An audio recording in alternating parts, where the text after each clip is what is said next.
Work on that. Okay, Tom. Turn it. Turn it. More? No, now no, go back the other way. There we go. Talking into it from this side is not the same as talking into it from this side. Yeah, you see, Hi, that's where Tom. we're gonna get off track a little bit. You did great yesterday, Bridget. Thank Ooh, you, this is high. Becky. I appreciate the positive reinforcement. You did awesome yesterday. Oh, Tom, that's Yeah. so nice. Yeah, not just great. You did so good. We're gonna have a competition. I've never seen it better than yesterday. Were you on the show yesterday? Oops. Good morning, everyone. Shall we take a little practice swing? Because today we're taping because I'm going next week to Where are you playing? everywhere Oh, really? in the Phoenix area. Fun. Scottsdale. Unless your Scottsdale. flight gets. That's my flight gets canceled. Yeah. But I have an ace in the hole. Oh, Charlie. Yeah. It's nice to have friends that have jets. Do you guys eat out or do you cook? Both. Have you been to Connett's restaurant? Scott Connett? I've many years ago. I should connect you guys. He's such a No. good cook. No? We have a plan. Oh, do you? Yeah. Do tell. No. No. Pushy, pushy. You know that about her. Yes, I do. Anyway, welcome. Our restroom code is 6134. We usually like to put it in Sharpie on Taylor's head, but today she refused because her hair looks so pretty. There it is. The long curl. The love of my life is here today, so I'm completely motivated for the show. My sister. Oh, you're not supposed to tell people that. Oh, you've only said it Becky. 1,000 times on air. Becky, are you chopped liver? Sure. Just checking. Why wouldn't she be? You're welcome to chat amongst yourselves during the show, just not too loud. And at every point, Rashida's got a little bit of a sensibility about not being good enough. And so whenever you can, say to Rashida, this is the best thing I've ever eaten. All right? Because we want to build her up. Nice looking puff on those Madeleines. Cam made those. I'm just kidding. Rashida's got me giving me that Rashida look right Giving now, me like that hairy eyeball. she's going to stab me as soon as I walk back there. The good news is we only have 12-inch chef knives available, so she won't quite get through everything. Good God. There's a lot of tendon in there. Gross.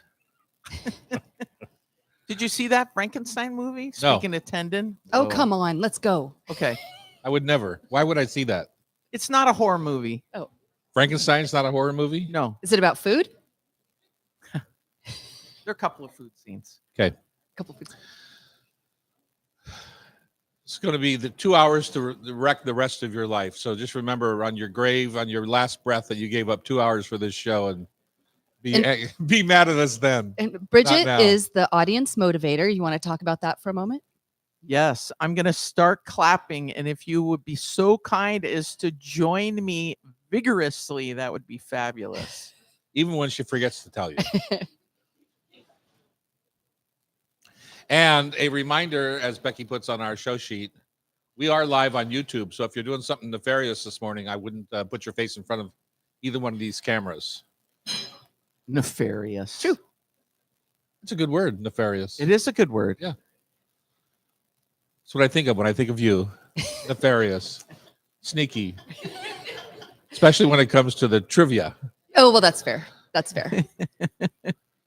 Welcome to the Hot Stove Society radio show on Cairo Radio. We're having a ball here today. It's I'm Chef Tom Douglas. And I'm Chef Bridget Charters. Are we defined by the word chef? Can I just be Tom Douglas? Of course. 'Cause I bring Absolutely. more things to the table, like crappy golf, delicious wine, and Thanksgiving gravy. I'm more than Chef Tom Douglas. It's true. And if you're thinking about retiring, then you've got Why to is create a everyone trying to get new, rid of me? we're getting to be that age, except I'm not as old as you. Ooh. Anyway, we're coming to you from that's the lovely Bridget Charters Bex is on the producer chair, and Cam is in the technical side today. On the technical side, we're coming to you from the beautiful studios here at the Hot Stove Society in the Hotel Andra in downtown Seattle at 4th and Virginia. If you've never stayed or put up a relative here, I put up my sister Sherry here this week on her way back from Oh. Istanbul and Africa, Nice. and just a night to kind of recover before getting on a flight back Another to San flight. Francisco. And she said it was one of the most beautiful hotels she's ever stayed in. Oh, that's Really? nice. I said, "Is that because they lost my reservation and I had to pay for your room?" She said, "Yes." Or is that because you had a wonderful breakfast at Lola? She said, "Yes." And she came to the radio show. And she came to the radio show Yeah. for a few minutes. So, anyway, you can watch us on YouTube if you want. Go to Tom Douglas and Company YouTube channel. Tune in on Cairo Radio or listen wherever you get your podcasts. That's what we do. Most of the people I talk to, usually they're staring in my grocery cart at the grocery store, wondering, "Is he Ballard eat junk Market. food?" And then they don't have to wonder long when they see in my cart. Most of the people I talk to get us on their podcast, like they're doing something Oh, else. interesting. 'Cause- Yeah, so we Yeah. have to be better, Bridget. We got to make them sit down, take a rest, and listen to the intricacies of our conversation, Okay. the delicate nature of our cooking. Well, yeah, you know, No, I don't know. I'm just we saying. could talk philosophy. Yeah, we could. Okay. Let's do it. All right. Let's not do it quite yet. Okay. Japanese patisserie coming up here at the Hot Stove on November the 29th with Chef Rashida Rosley, who is also making our breakfast this morning. Yep. What are we having? Like a little delicious French crepe? We're doing the crepe and the sauteed mushrooms with a little bit of gravy. Love the gravy. And we're doing a beautiful fruit cup. And it looks like they found a few more melons from the farm. I did find them when I went over there this last week. There was a tote. You know, we bring everything over in our totes, Right. and there was a whole box of melons. And it's like, what's going on? And the lady said, "Well, we don't think they're any good because they were, we had to pick them before the frost. They were too green." So I said, "Well, let's just leave them out for a couple of weeks and see if they ripen up on their own." So did you check them out? How were they? We will find out here soon because I see some. They didn't think they were going to ripen up. I'll go so- grab one and we can cut it open. Yeah, we got to check that out. Pizza at Home on Saturday, November the 29th. Also, who's teaching that? Is that you? It's either Sean or myself Yeah. teaching pizza. Yeah. Good. Fun stuff. Check out all of our classes at hotstovesociety.com. And now's the time. I just wrote a little newsletter about gravy. I don't know if you saw my newsletter, but you probably don't subscribe to my newsletter. I read them, Tom. I read them. I bought some yesterday. Did you? Yes, 2 little Did pints. you eat it? Not yet. No, they're in the What are freezer. you waiting for? Thanksgiving. But where did Well, you buy no, them? but eat it now, and then you can buy Buy more. for next Thanksgiving. Sure. She has been a shopping-holic. Yesterday, when Mike was on from Made in Washington, Yeah, I did. you pretty much had bought out the store. Did you know what you're getting for Christmas? I'm just saying. It's has a little called rub Made with in love in it. Washington, That's they'll all tell I'm you. saying. Copper River Copper sockeye Rivers, salmon was Uh-huh. on sale for $39.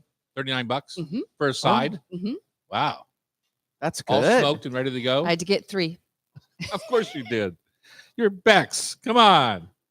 In our bakery this holiday season, we're selling pecan almond baklava. I'm going to buy one of those. Triple coconut cream pie, pumpkin ginger snap rolls, our little house facettis made with roasted garlic and sun-dried tomatoes, monkey bread, quiches, and my sweet onion gravy by the pint, Mhm. which is And not so- cheap, by the way. Don't come No. and tell me how expensive it is. I know. I had to make it. I'm barely breaking even. Yeah. Is this stuff at the bakery now? Yes, Yep, it is. it's in the Starting freezer. November 1st. Oh, Yep, nice. You bet. On today's show, Becky, tell us what we got going on. We're going to do a cook along. It's a dinner party where everyone cooks together because we have a listener who wrote in a question about it. And I'll read that to you. So Oh. we want to, you've done a lot of cook alongs. Right. and And you- last week we did a little something like a Friendsgiving kind of cook along. What But that was a potluck. it was a potluck. It was we're not Different. cooking. We're just going to enjoy it. But this time we're going to get dirty uh-huh. in the kitchen and Cook. cook. And All right. with your expertise, people want to know how that works. The flow. You know, if you ever look at a famous chef, they're always in whites, right? With a big white apron. Mm-hmm. They're not dirty. True, but we're home cooks. Yeah, but we're home cooks. And Okay. we're gonna get dirty. Yes. Okay.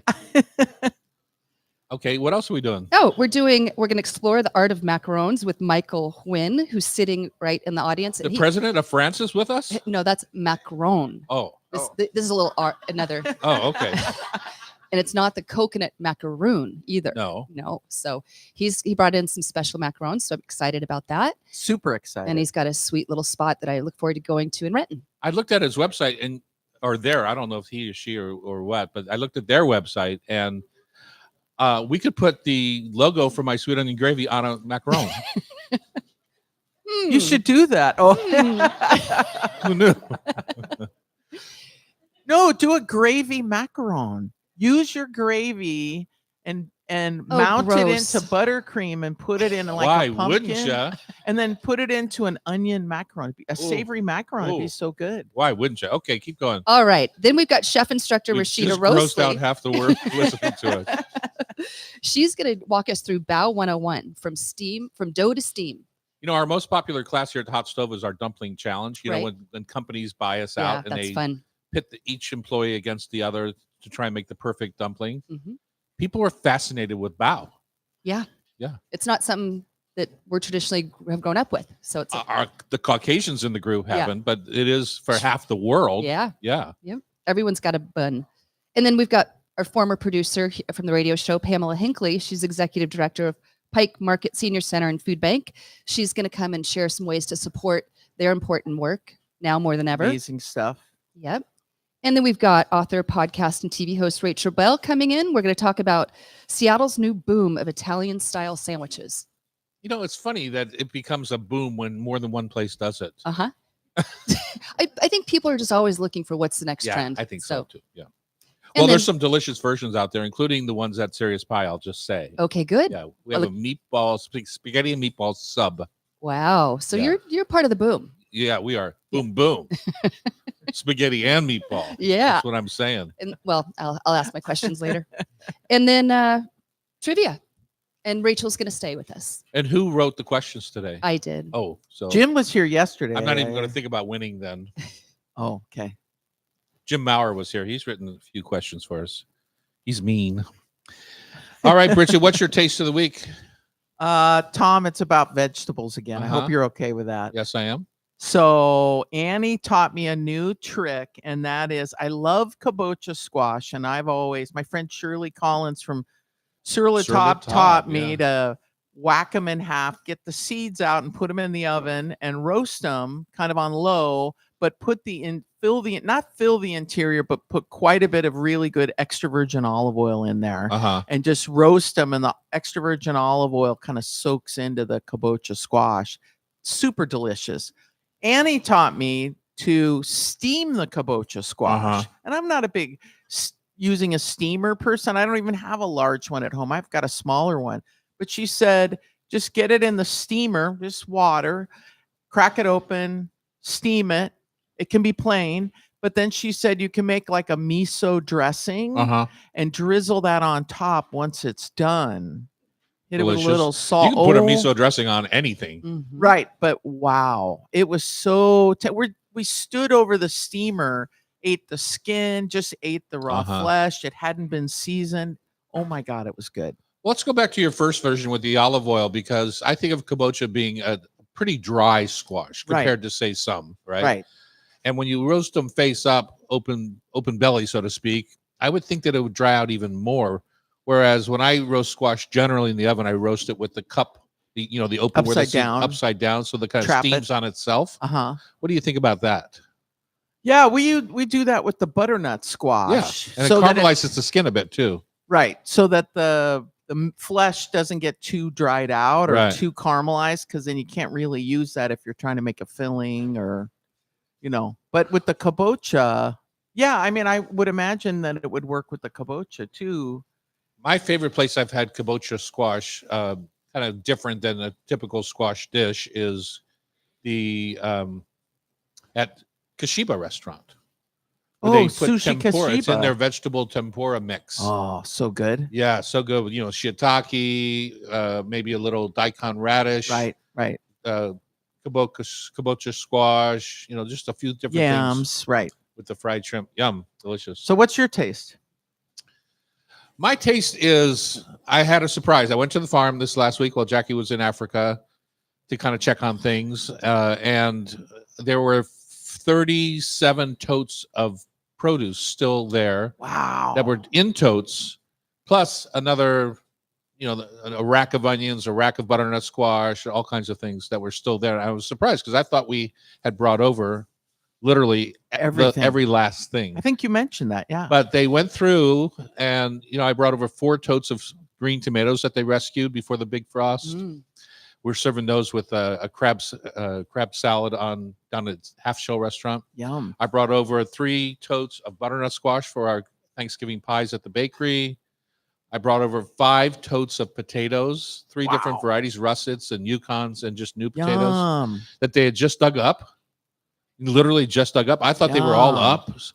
And then a tote of Cipollini onions, a tote of red torpedo onions, and a tote of shallots. Where are these Wow. now, and why aren't they in Well, our they were fridge? hardening in the garage, or what we Oh. call the barn. They were Right. hardening up. Like the butternut has to harden for 2 weeks in a warm temperature before you can put it away for the winter.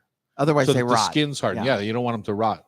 So anyway, they were all hardening and drying in the garage, and I didn't realize it was out there. And what a treat! Yeah. That's my taste of the week. We That's had them awesome. last night with a roast chicken, and when Jackie gets home from a long vacation, all she wants to do is Just cook. cook a chicken Yeah. and do all the Vegematic prep. have a and big giant salad. We had no salad. Thank Oh. you for that. We did have the last of the carrots, though. They were delicious. Okay, Bex, let's It's a host a cook-along. party. All right, let's This do it. is something you do every freaking day, from what I can tell, the way you talk. No. You had a Mahjong party last night on Cairo Radio. It's the Hot Stove Society Show, 97.3 FM. That was it. Trina did it. Huh? Trina hosted Mahjong last night. You did? Thanks for the invite. What, are you scared of losing? Is there a better Mahjong scene than Rachel What Chu in Crazy Rich Asians? Oh, she took her down, took mom down. Yeah. You ever do that? You ever just go out on somebody and just look at them in the eyes and say, flip the tiles?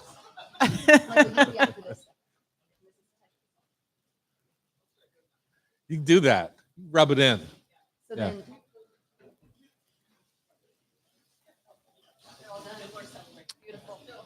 What's all done? the macarons, they're so pretty. Oh, okay. I'm so They're excited. making a gravy one for you right now. All right, good. We're back here in the kitchen on Cairo Radio. Tom and Bridget at the mic. Bex is on the producer chair. Bex, tell us about Cooking a Party, because you have your own podcast Mhm, about I do. kind of Hosting with confidence. encouraging people to host with confidence. Yes. If you're Yeah. not comfortable doing it, just do it. Okay. Just so yes. So but a cook along is something I learned from you. 'Cause Right. You've done cook alongs at your farm, you've done them at your home, and it's a lot of fun, but you know how to organize things well. Right. We had and then another cook along story is you're going to be doing on Monday, you're doing a cook along with all your coworkers and 5 radio listeners to prep beef barley soup for the Pike Senior Center and Food Bank. Right, because the whole snafu, I'll call it, Okay. left a lot of people high and dry. And so everyone needs to chip in and help feed our neighbors. And that's what we do. I'm a cook. That's what I do. I know, Yeah. Bridget, you do a lot of that. And so we're going to make soup together. Yeah, that's And, wonderful. we had last week, we had the soup lady on. What was she called? The soup. Carolyn Wright. Yes, she's the soup lady. She's amazing. No, what's her company called? Oh, though? Soup Club, Soup Club. Yeah. not Fight Club. Soup Club. Soup Club. Yeah. And she Is was she gonna awesome, come? by Yeah. the way. She No, I coming? didn't. Oh. No, I'm not trying to get people to I'm trying to get people to volunteer, just because it's a good thing to do. Yeah. So anyway, And we're going to she lead does that already. She makes soup for Fred Hutch. She brings them every week for the. Oh, the fundraiser for their cancer or for their brain Yep, center. that Yeah. too. Wow, Exactly. that's awesome. Anyway, so we have a group from 10 to 3 on the 17th. I think you might have all your spots We do. filled We do. already. Yep, So people have already. from the radio show, and I have 10 coworkers, and we're just going to get together and we're going to make soup. That sounds like a lot of fun. Yeah. So that's another way you could do a cook along with friends. But the one I want to talk about today came from a listener. Thank you, Callista. She says, I'm comfortable hosting, but I've never thrown a party where everyone cooks, and I haven't attended one either. How do you phrase the invite, choose recipes, and set up stations with ingredients and tools? And how do you time everything so the dishes come out together at once? Mhm. So that's That's a good question. That sounds Great. like a hot stove team building event. The cook along does? That's right. You do them in your classes too. So starting with, since you've got some experience, how do you, let's start with the expectations. How do you phrase the Uh-huh. invite? How do you, Well, number one, when it comes to that kind of supper, I'm a bit of a control freak. So Uh-huh. don't come thinking that you're going to like just make whatever the Freestyle heck it. you want to make. Right. Yeah. I'm going to have a plan. uh-huh. And I think, that's where you do spreadsheets and stuff. I know do. you're a whack Yeah. job. Yeah. So you call but I don't- Becky. Call Becky to do a spreadsheet for you, Calista. I will write a menu. Yeah. And then, Agreed. but see, the trick that I do, because I like to get people out of their comfort zone a little bit. So the trick that I do is I put every menu in a hat, so to speak, 2 times. Let's say I'm having 6 courses and I have 12 people for dinner. That's 2 people per course. Mhm. So I'll put every menu item in a hat twice. Now I've got 12. What did I say? 12 people, right? See, here I've got a bag of carrots and I've got the spice, yogurt draining, and I've got all sorts of things ready to Mhm. go for that. So you've done all the Maybe a grocery little shopping. pickled rose petal to, Yeah, to garnish, everything's ready. or something. It's Mhm. all ready. Now they just have to do it, and I'm sitting here in the background with them, right? So if there's questions, I can answer them. So that's the way I start, is I come up with a menu plan.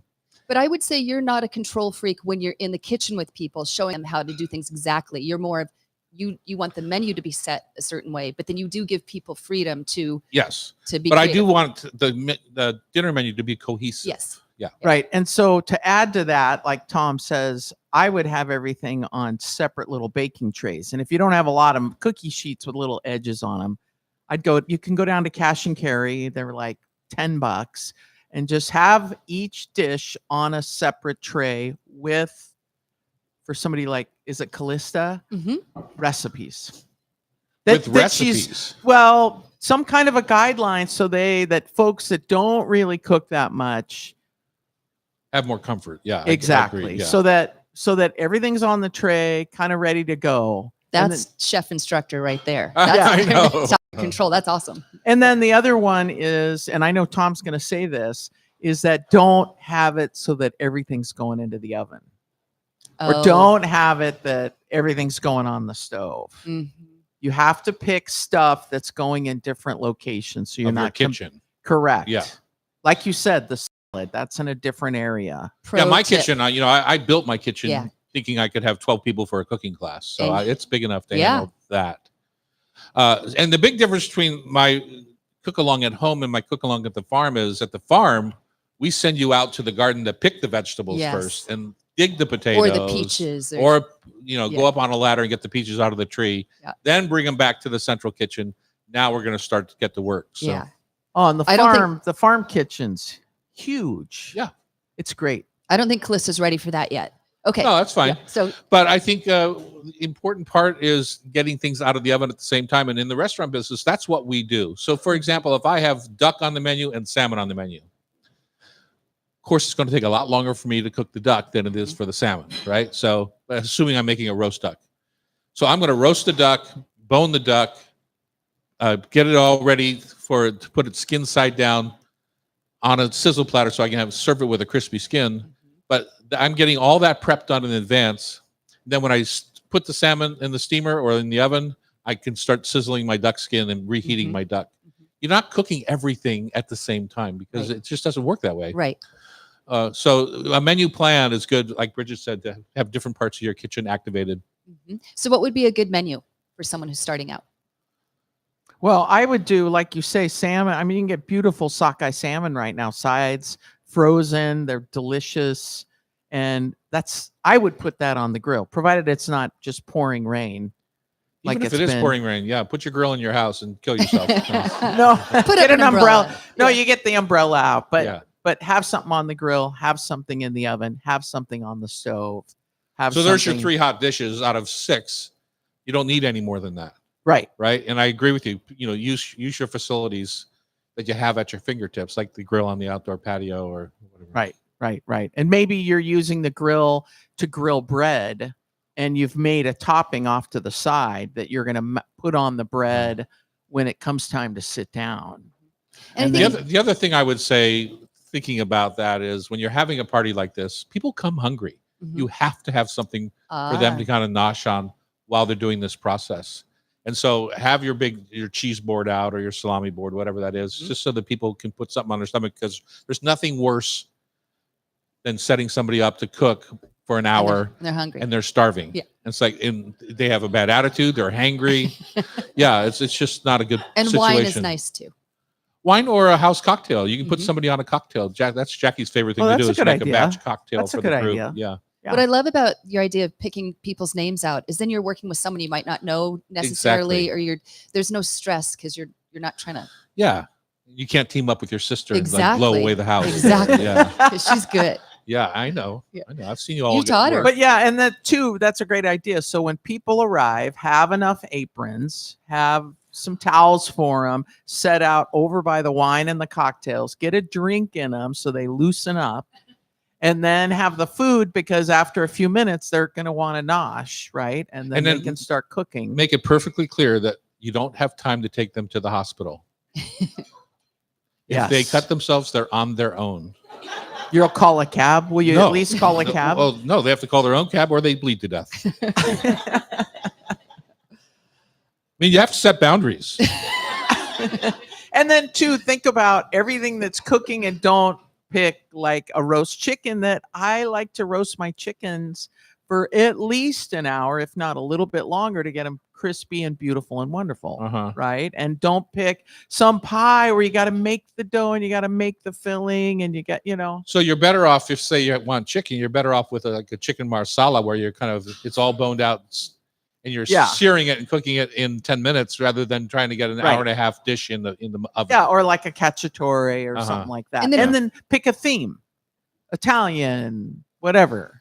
And how much time would you allow for this? Hour and a half. Okay, so That's Max. what your menu plan should be, Okay. right? You kind of time it out in your head. What do you think this is going to take? That, okay, yeah. perfect. Max. Yeah. Max for and then for- don't forget to put somebody on dishes. I mean, Yeah. it's no fun hosting a party that you can't join because you're in the kitchen doing dishes. And put somebody on rinse and stack. Put somebody on wine detail. Like Mike Tier, I always put on wine detail, right?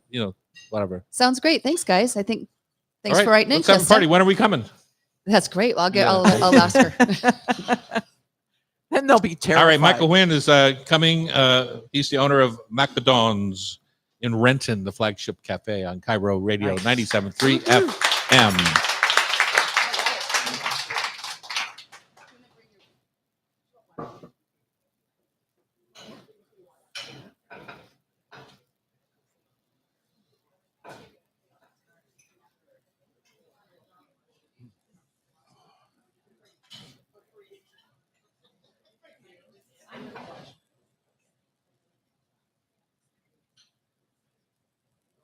What are you, gluten free? Is that what you said? Oh my gosh.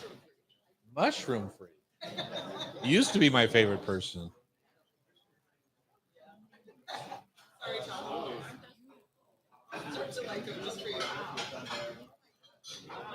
Is that my face? No. Oh, I didn't know there were two. Look at that. Super cute. There's a picture. Oh, gross. All of these are gluten free in case anybody. That's awesome.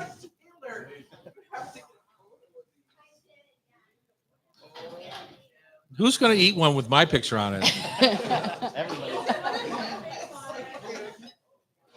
That's our November special. We're Oh, gonna yeah, have, I'm sure, yeah. based on all of the macarons. Sweet onion gravy macarons.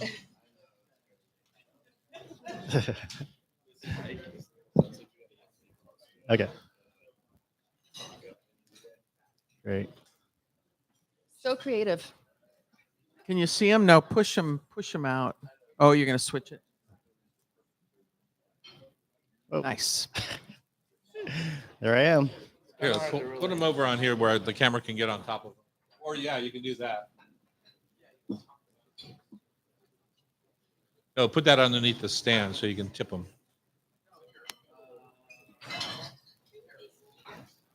There you go. That works.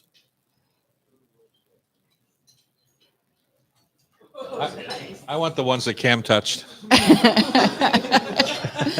And so you got to talk really close to the mic. Yeah. Yeah, you got it. All right. Thank you. Don't do it, Bridget. It's perfect right now. Just don't do it. Yeah, it doesn't work. Okay. How's the breakfast so far? Remember, did you tell Rashida what a great chef she was? Yeah. That's how we get her to smile. You bet. And Rashida, you're awesome. we'll talk about it on the radio. Never mind. Is that enough, Rashida, or do you want She more? Did you just, charge she just extra threw for the that, F-bomb at me. Do you charge extra for that? Yeah, the printing, the total price for the printed macarons are $3.83 each. Okay, great. We're back here in the kitchen on Cairo Radio. Chef Rashida has stuffed the faces of all of our guests today with a little ham and cheese and charred crepe, little mushroom gravy, fresh fruit. We've had brown butter macaroons, and now we've got No. something else. Madeline. Oh, Madeline, sorry. Now we've macaroons on got my- macaroons. Yeah. Macarons. Macaron. Macaron. That's right. Macaron. You okay. said it wrong. Oh. Okay. Yes. Well, let's talk with Michael Wynn, the owner of Macadons. And you brought in some special things, but tell us about you. Hi, my name is Michael Huynh. I am a Seattle native, born and raised here. Yeah, just That's it. That's That's all. it. That's Born and it? raised. Nothing else. So, how did you get involved doing specifically macaron? macaron. So we started in it was Christmas of 2013, and macarons were just becoming popular on social media. Uh-huh. And so we wanted to do something fun for our friends and family, and we made macarons for everybody, and then it just sort of became a business. That's cool. Do you Had have you a, been to Paris and had the La Dre macaron? I mean, I feel like they are the ones who took them international. who's this? La Dre in Paris. La Tre. Oh, I have not been to Paris, but I've Okay. had Ladurée. They have a few stores in. Yeah. So This on is- your website, it says at Macadons, every macaron we make is more than just a treat. It's a product of passion, love, and the belief that when people are given the chance to follow their dreams, they can create something truly special. What do you mean by that? Wow. Well, it's more than just a product. We do a lot for our community, but what I'm really passionate about is our team. A lot of people come and work with us, not wanting to like open a macaron business or become a pastry chef, but they just don't know what they want to do in life. And to have the opportunity to work with them, see what they're good at, and give them the opportunities as the business continues to grow is really fulfilling for me. Awesome. nice. So you've taken the guesswork out of what to do with a birthday cake and turn it into a macaron, right? So what you brought us a bunch of treats today with our logo on them. Tell us about how that works. Yeah. Last time I saw that was Borachini's Bakery on Rainier Avenue. Remember when they used to Yeah. do the picture on top of the cake? And- Oh, that was yeah. the best. Yeah. So you're doing the same thing. Yeah, doing the same thing. We've been in business since 2014, but we've been printing on macarons probably since 2017. Really? At that time, the prints did not look quite as good as this. But yeah, we've been doing it over the years. You can print anything you want. You have a lot of logos come out really nice, but also images turn out really good too. And it just adds a little bit of customization to make the recipient of the gift feel a lot more special, like you put some time and effort into it. 100% agree. The ones that you brought today, unfortunately, have my face on them, so I threw those away. But I do like the ones with the hot stove logo on them. Thank you. So tell us the process when somebody walks into your shop or goes. I saw that you can go online and order your online also. What's the process? They pick the flavor. Yeah. First. Yeah. A top 20 standard 20 flavors. Today we have the red one, passion fruit. Is Oh the my purple God, one, Fruity Pebbles. and Vietnamese, the brown Ooh. one. Ah. Wanted to get a little bit of variety and different flavors, but we also have flavors like pistachio and vanilla. Uh-huh. Yeah. And then they send you an image. Yeah, at our store we can do on-site printing. So on our slower days, like Monday through Thursday, you can actually come in and associate at the store will help you print a dozen macarons, and you can email the image or text the image to us, and then we just print it on there for you. Tell us about your store. We have our flagship store in downtown Renton. We've been there. We just celebrated our 3-year anniversary on September 2nd, and we have our commercial kitchen in Soto. That's where we make all of the product. We do a lot of wholesale and corporate and events. And we are actually going to celebrate our grand opening of our Bellevue location tomorrow. Oh, Oh, wow. Exciting. congratulations. And is it just macarons, or it's a bakery as well? It's just macarons. We also make our own ice cream. Mm. So we also do Asian-inspired ice cream flavors. So like durian, lychee, mango, coconut, Vietnamese coffee. Wow. So we do macarons, ice cream macarons. We do loose leaf teas. We work with Miro Tea up in Ballard, so we get our loose leaf teas from them. And then we do coffee and Vietnamese coffee. I love that. I order that when I have every time. Just to me, that's the perfect combination. Vietnamese coffee Oh, over yeah, ice, like so that nice good. cold coffee drink with the hot bowl of soup. To me, I just like the Delicious. combo. Yeah. So can folks in Seattle go down to the Soto location and buy, or no? No, that's just our production kitchen. If people need to pick up from that location, we offer pickup from there. Oh, nice. But most of our orders are placed online. We ask for 2 weeks notice, but we can get them done a lot faster. I started printing these at like 8:05 and finished around 8:20, and then Awesome. came here. So So they're fresh. pretty quick. and That's these are- amazing. They're beautiful. I mean, it's perfect for a company to give out gifts. So you have little gift boxes and all kinds of. Yeah, Fun all sorts of packaging. different sizes. We have these 1-piece, 2-piece, 3-piece, 4, 5, 6, and 12 are like standard packaging sizes. Fun. That's And great. what makes the perfect macaron? For us, I kind of describe it like a chocolate chip cookie, right? Like everybody has their own definition of what a chocolate chip cookie is. Like it could be thin and crispy or like soft and chewy. For our macarons, we prefer to serve them slightly chilled. So we keep them in a refrigerated display case. And we like the texture to be a little bit soft, a little moist. And the It's way the that- cookie part or the filling part, or both. Both. Yeah. Okay. And the way that we do that is you actually don't want to eat the macarons the same day that they're made.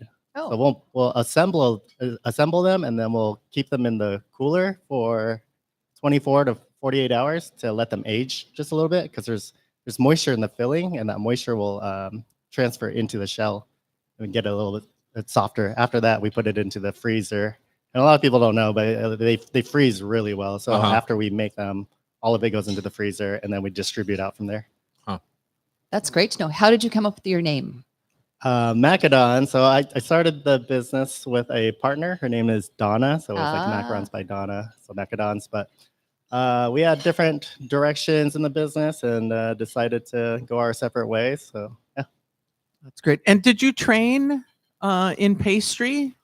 Or no, this is Trained on YouTube and Google. that is awesome. So you have no culinary background aside from Nope, not growing up and not family. Chef and- Michael Huynh over here. No, No. just regular old Michael Huynh. That's great. That's know, awesome. These I don't. You call them cookies Yeah, as a I call 'em general. These cookies, yeah. cookies generally have transcended into the world, say burgers and pizza and a few other ingredients where it's a competition. Who makes the best one? You know what I'm saying? Yeah. I mean, when I make spaghetti and meatballs, I don't think of like who makes the best spaghetti and meatballs around the city. But if I make pizza, I have to be aware of who makes the best pizza, because people are very competitive. Some of these items become competitive sport, and I feel like macarons have entered that arena. Yeah. Yeah. Yeah. So how do you feel about yours in terms of the competition? I think it's all personal preference. I think some people prefer our texture and flavor profile. Maybe for some people it's not sweet enough. But yeah, I When hard they're to too say. firm, the filling jumps out. When they're too firm, I think. too firm. But when they're too firm, but I do like a little crackle in the crust. Like when I'm in Paris, I will do the competitive, Going for the snap. going for the snap at Laudre or at Pierre Hermé. Hermé or Right. That's just an excuse to go check them all out. You bet it is. I love it. Because I check out their croissant and the baguette and everything else at the Uh-huh. same time. Yeah. Well, and I appreciate that yours aren't sweet. That's one thing that bothers me is that Well, not they're- overly sweet. Well, There's yeah, certainly sugar in there. because the cookie can have the actual macaron cookie can have can be overly sweet, Mm. but then also the filling too, and so to get that nice balance, Yeah, really hard to do because we do cut back the amount of sugar that we put into the shells, but then it increases our resting time because we have to let them rest before we can bake them because they need to dry, Mm. and that takes like 3 hours compared to Uh-huh. other people. It's like 20 minutes or so. Right. And do you like when you travel, or you've got a busy business, you probably don't travel, but when you travel, do you seek out Yeah, places that make them? And all the time, but it's it's hard to like pay for them because they're like so expensive. I'm like, I can make trades? these at home. So Yeah, right.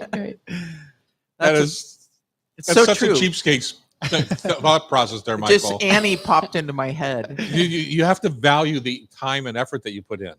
that's Then true. That's they true. don't feel as expensive. And I have the company card, so I can just expense it. There you go. And did I read that you make 10,000 a week? Yeah, during our busy season, we make about 10,000 a Wow. week. We also make we make mini macarons, so they're kind of like Ooh, size of a perfect. dime. Those Bite are really size. fun to pop. And then we also make macaron cakes. So we have some that are like 10 inches round, and we also print on those as well. And then yeah, we do all sorts of. And the ice cream macarons are really great as well. Yeah. What's your favorite flavor? Of the macarons, anything that is new. Ah. So right now it's Reese's peanut butter cup. That one's Whoa. delicious. October it was a caramel apple. Mm. That was also good. All right. Tell people how to order up for the holidays. Check out our website. Send us an email if you'd like to place an order. On your Blow order. up. You can go on their website, we've done in the past, or you can watch our YouTube channel and take a peek at the ones he did for us this morning. Super cool with all of our restaurant logos on them. Thank you. And Those were thank you really so nice. much. Yeah. Thank you. Super cool. Thank you. Macadon's in Renton and soon to be Bellevue. Yeah, Yeah. come to our grand opening. Where is it, Bellevue? It's inside Lexus of Bellevue. So there's Okay. a little cafe area back there. We're going to be celebrating from 12 to 5 p.m. tomorrow. So, Awesome. yeah, check out our Buy a Instagram. Lexus and buy a macaron. Why not? Buy a Lexus, get a free macaron. All right. Is there a special way to make meatballs when you're making wedding ball soup? On Cairo Radio, it's the Hot Stove Society Show, 97.3 FM. Thank you very much.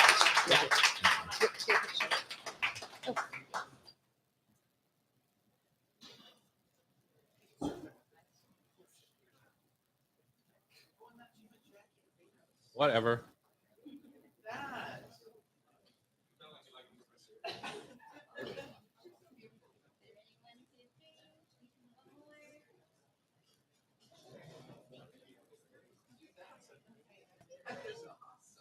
Did you ever go to Borghini's when I was around on Main? We're last. They always were famous for their big sheet cakes. They would print everything.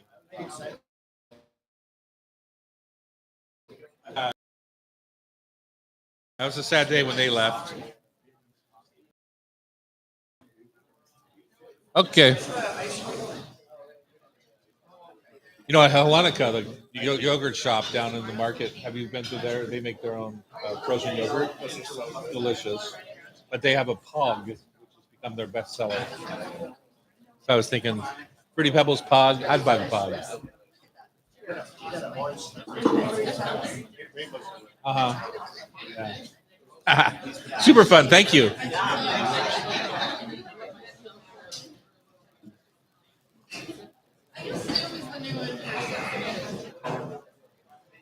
Did you guys eat your macarons? Yes. And?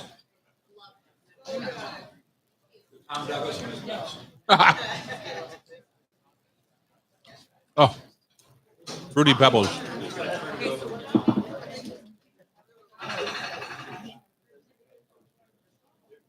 They're hysterical.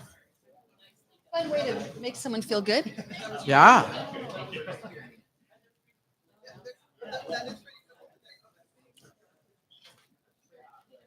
I can't do the Fruity Pebbles. The you try coffee it? one's good. Fruity Pebbles is a little, but the Pog would be good.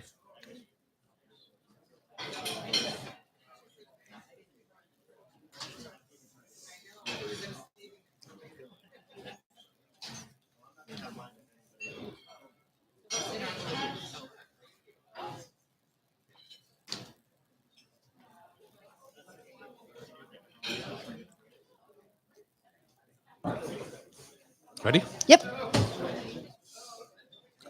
I'm trying to get out of my mouth. Should I text that to Jackie? Hey, Michael, are you making macarons for anybody that's selling them that we shouldn't know about? Like, do they try to hide the fact that you're wholesaling them? No, you don't have any secret clients who are pretending to make their own, but you're actually making them for them? No?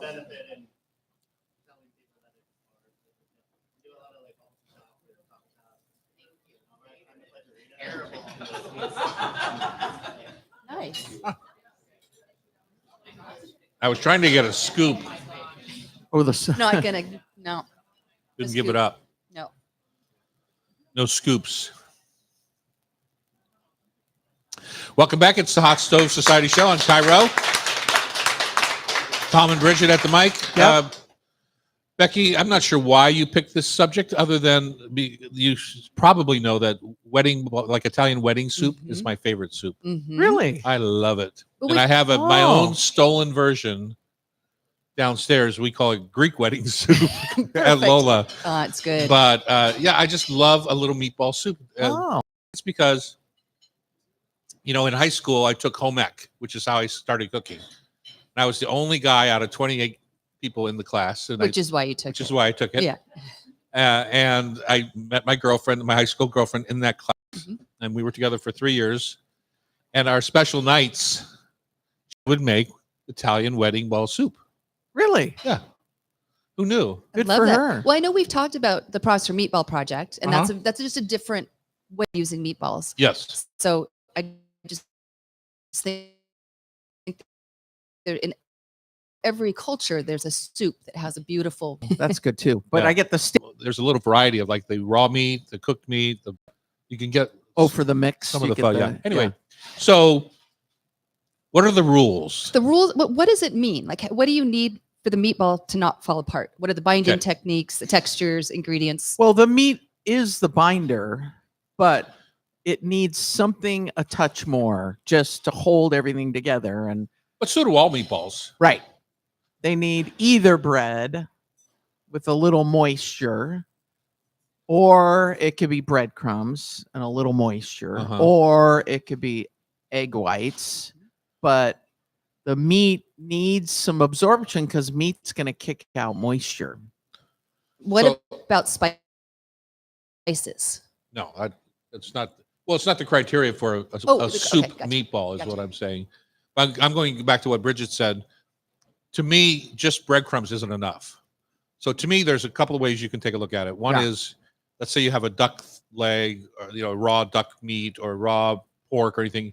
You can put it in your Robocook or your Cuisinart and puree until it's a paste. Right. And that's more like the meatball you would get in a pho. In a pho. And right. the texture is if you want to think about what that texture is like, it's more like a bologna. It's kind of rubbery. Yeah, it's a little bit rubbery, but it's like a bologna. It's been bound by pureeing it. And in that case, I don't think you need much of anything other than whatever you're going to season it with. Mm-hmm.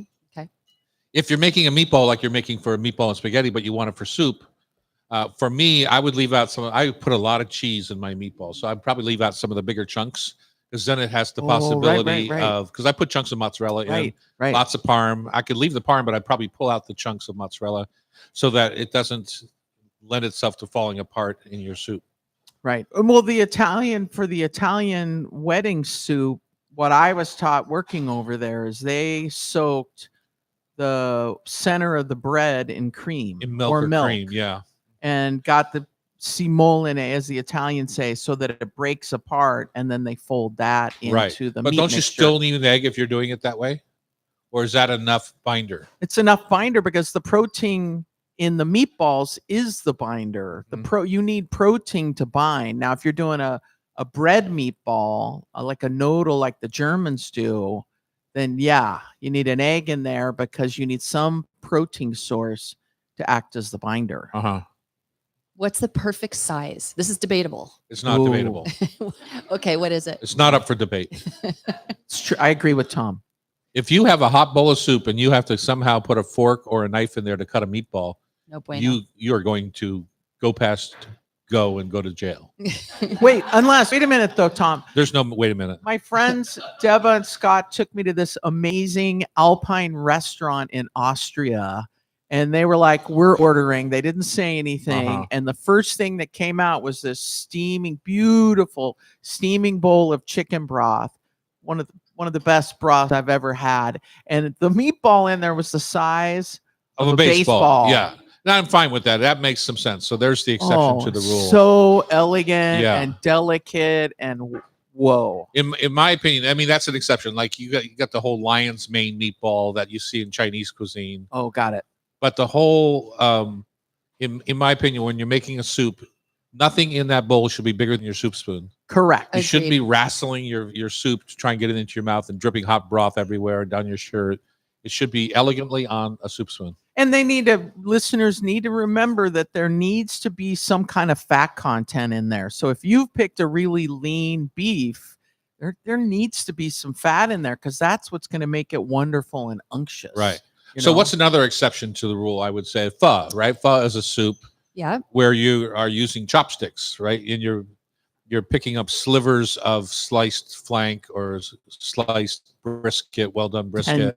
Then It fits into your mouth like a small meatball would. Or I a show of tofu, but the problem was it was a big meatball, and I even made it smaller than it said. By that process of breaking it up, Uh-huh. so I thought I loved the taste, and then that went in a chicken broth and Napa cabbage, and then so Napa if cabbage. you had it, there was no egg, right? right. I just did it with a flaxseed egg. And what was the bind? Was it just the I just- meat yep, and I the tofu? I follow every recipe roughly, and then I just do ground flax or ground chia. So 1 tablespoon to 3 parts water on that, and it works great. Oh, Yeah. cool. But I would think that the tofu would break up a little bit. It's all water. I mean, it was the silky one, Uh-huh. and it really blended nicely, and it was soft. It was great, but it was too big. So next time I would make small ones Uh-huh. and do it. And they say it's a lion's head with the lion's mane because it's big. right. And Did I the like whole to- mixture go in the food processor? Did you whir it up? I just or- handed it because I enjoyed and that did process. you break up the tofu and mix it with the meat? Yep. So you Oh. couldn't really distinguish the pork from the tofu. Oh, It was actually interesting. after Dory Greenspan was here about her cake making and how she loves to use her hands instead of using the mixer. So I was kind of in that mood. So I did Uh-huh. it by hand. Becky's demonstrating with her hand with the mixer Yeah. motion. Yeah. With the handheld mixer. She's all in. Yeah, Yeah. it's Yeah. fun. I like it. Okay, so what did you use for broth on that? So you have half tofu or third tofu, 2/3 pork, Mhm. big meatball. What did you use Cap- for broth? The broth, I used my AP, which I learned as all-purpose broth. APJ, APJ. What's the J? all-purpose jus. Jus, all-purpose jus, which was frozen, and that came from when I take bones. It could be lamb bones, it could be duck, it could be chicken, and I just throw them in the freezer. And when I have enough, I make a big pot Uh-huh. of stock. Uh-huh. Let that go for 8-10 hours, and it's just so Wow, delicious. So that I sounds always so have that in my good. freezer, and that's what I pulled out, and it was really good. Now, do you have a big stand-up freezer at home? They're the ones on the bottom. Oh, so you have a fridge in the basement and a fridge upstairs. And a fridge in the garage. Something like that. And then you go to your sister's house when you run out of space. Exactly. And fill her fridge. Exactly. And you mark it distinctly, do not touch. No, I take stuff from hers. take I stuff grab from her hers. pesto. I grab her jams. Yeah. Yeah. That's pretty funny. But anyways, so the meatball, what's your technique for pan searing, baking, or just poaching them? Well, if the Italian wedding soup, you have to have some separate broth. I like the baking. I like getting a little Oh, brown on them. My I like finishing with cheese. So like beef meatball, Mhm. finished with grated parm. Our Greek wedding soup downstairs finished with crushed feta cheese, sheep's milk oh, feta. that There's sounds dill good. in that one, right? They what? Is there dill in that one? The wedding? Yeah. Yeah. That's Oh, I'm gonna go down and get that. I didn't know that. I was have on it the every time menu. I have lunch there. So, Oh, but it's more of a meal. It's not the kind of soup that you get as a cup of soup before your lunch, in my opinion. It's the meal. Yeah, I order double soup for my lunch, and Is there a little rice in there? I don't know. Oh. Not that I I remember. love rice in my soup. I like barley. Oh, I love the texture of barley in soup. why my favorite soup was beef barley soup. Scotsman Yeah. through and through. Oh, you think so? Yeah, The Scotsmen eat a lot of oats in barley. lamb stomachs. barley. Yeah. Haggis. It's called haggis. Yeah. My favorite Scott haggis that I had in a Thai restaurant. I had Thai haggis bonbons. They were just tiny little lamb stomach balls Ooh. filled with red curry Thai haggis. How was it? It's delicious. Okay. Yeah. But I was the only one who would try it at the whole That table. was weird. Reminds me Weird. of Bao. Yeah. I'm making bao for a big dinner, a oxtail bao Ooh. with allspice and bay, Sounds like good. a Caribbean style bao. Anyway, super interesting, Tom. Chef instructor Rashida Rosley is going to teach us bao when we come back on Cairo Radio. It's the Hot Stove Society Show, 97.3 FM.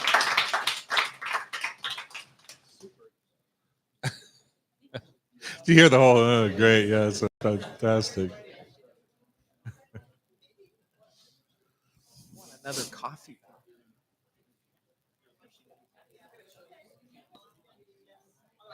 Just take them all over.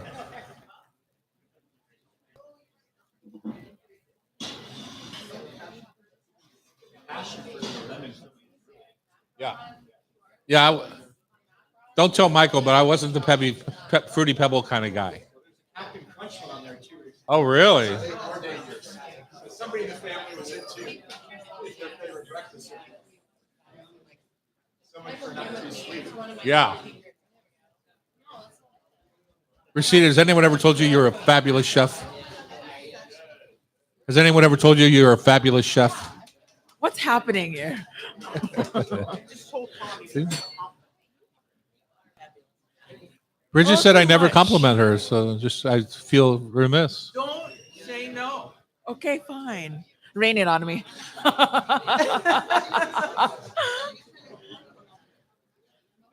Oh, well.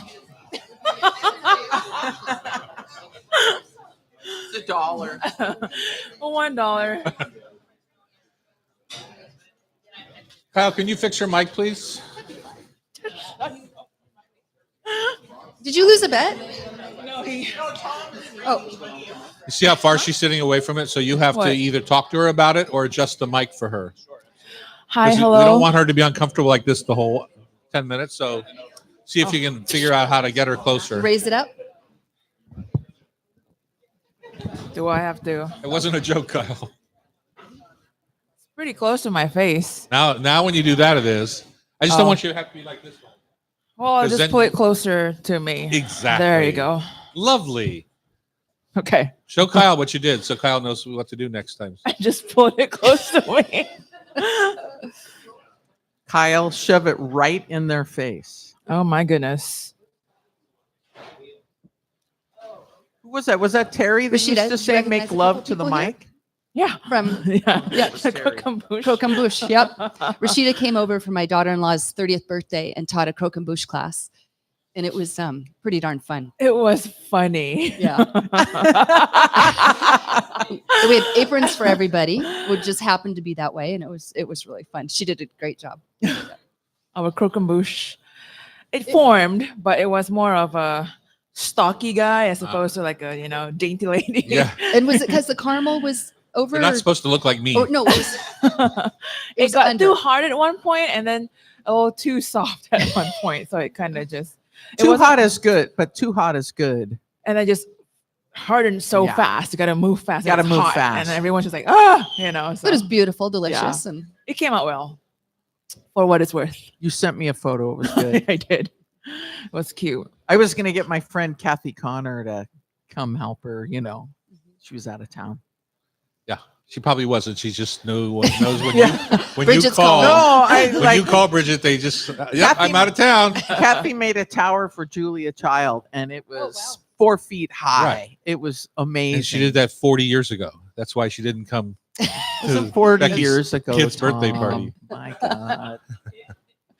and what's Kathy's background in cooking. Au Kathy- Gavroche. Au Gavroche Bakery. Owned the Oh. bakery of Oh. Gavroche down in the market, and then ended up going to work for Gretchen Mathers at Gretchen's, of course. And that's when Oh. she got her James Beard Award for pastry. Oh, wow. Okay. Before it was like a big deal. We went to the James Beard house, and Kathy, I was like, "Is anybody going with you?" And I'm like, "I'm going with you. We have to go." And Kathy and I got seated in James Beard's mirror-lined bedroom that they turned into a banquette. Mirror lined. Bedroom. He had like his apartment, the Is that a upstairs problem? Should I take my mirrors down? Do you have it on a ceiling too? ceiling, yeah, ceiling walls. I guess I shouldn't relate this. I guess I have to do a little remodeling at my house. Welcome back. Anyway. It's the Hot Stove Society show, and we are discussing mirror-lined bedrooms right now because that's what we do here. We're disgusting, not discussing. So. Anyway, I'm Tom Douglas. And I'm Bridget Charters. If I had a mirror-lined bedroom, I would do the croquembouche and then look at it from every angle because they are so beautiful. Yes.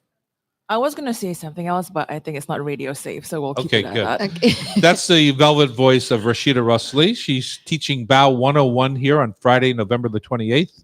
So what is a bow? It's a raised dough that we steam. It's either filled with meat or anything that you want, really, or just plain dough that you steam. It could also be baked, and that's just like a baked version of the bao. It's a different dough, though. So when you get a pinch bun, it's the same dough as a bow bun. Yes. Yeah. Is it ever different? What do you mean, like ingredients? You can do pinch anything. bun. Can you make a barley bow? Can you make, can you buckwheat dough?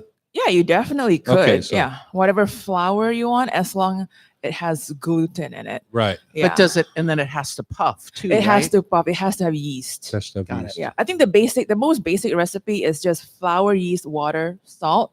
But the one that we use here at Hot Stove has more things, which makes it so much better. So there's cornstarch that makes the color of the bao whiter as opposed to a yellowish tinge. Because it can turn a little bit gray when they're steamed, right? Or yellowish. Yeah, and there are recipes that says to put vinegar in your water when you steam it. I don't think that really does anything. It's what you put in the dough. And for us, it's cornstarch and baking powder is what Right. makes it really, nice and fluffy and And I you know, heard Annie sent me a picture. Someone, we don't know who it is, made the dough and put baking soda instead Yeah. of powder. Oh, Yeah, Annie and so- what shared that. happened? it's just a chemical reaction of the baking soda as Which is opposed to- stronger, right? it's just stronger with everything else that's in there. It just reacts differently. So it blew up into. it didn't blew up. No. The color was just yellow. Oh, No, okay. it reacted. It was the wildest thing because the dough felt different. Because I was the one that called it out. I'm like, oh, this dough feels different because when you add the yeast and the baking powder, it's just puffy and soft. silky. Yeah, I love Right, it. like yeah. a brioche almost, And so we were like, oh, these are kind of tough. And then we started cooking them and like, oh, they're fine. But then a few minutes later, we looked back and they were kind of a yellowish tint. And like, Full if you ever on. accidentally put baking soda instead of baking powder in a cake that you're making, you can taste that alkaline flavor to it too. So color and the flavor will be all off. Got it. Got it. All right. So now we've got our dough, and I know when we do our classes here, we roll it up into little balls, and then what do we do? We let it proof just a little bit because after cutting it and shaping it into a ball, that dough is pretty tight. So you gotta let it sit for like 15 minutes. You'll see it puff up a little bit. That's great. It's well rested because when you roll it out, that dough has to be relaxed. Otherwise, it's like trying to stretch pizza dough. You try to stretch it out, it just keeps shrinking back into the small shape. So let it rest is important. And then let it proof. Uh-huh. So you know that the yeast is also alive and your dough will eventually puff up when you're steaming it. Now But you can't pull it out too soon or let it warm up too much. And then Right. it'll just overproof into like Nothingness. nothingness. Yeah. Got it. So let's go to the filling then. Fillings a little bit like ravioli filling. They can't be too wet, right? It can't be too wet. It has to be nice and firm. So For savory, it's typically, I mean, the most commonly found is char siu filling. You know, Right. you usually use whatever char siu you have left, chop Are it you a up. baked or steamed girl?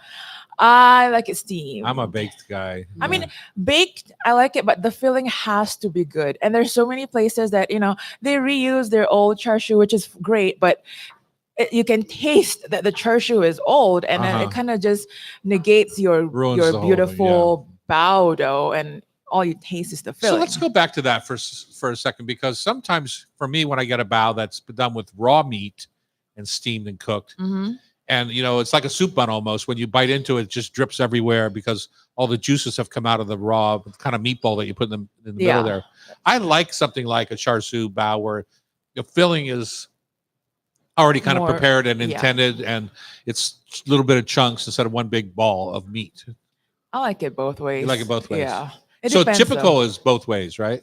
Yeah, it's either char siu bao or like a pork bun or ground chicken bun, Uh-huh. but there's also savory, and it's typically red bean paste or like lotus paste, Uh-huh. or my favorite is salted egg custard. Salted So egg it's like custard. custard with salted egg. So it's like sweet, savory, and when you tear the bun open, it's like ooey gooey golden Really? lava. Yeah. Wow. Do you have a favorite unconventional filling you've ever tried or created yourself?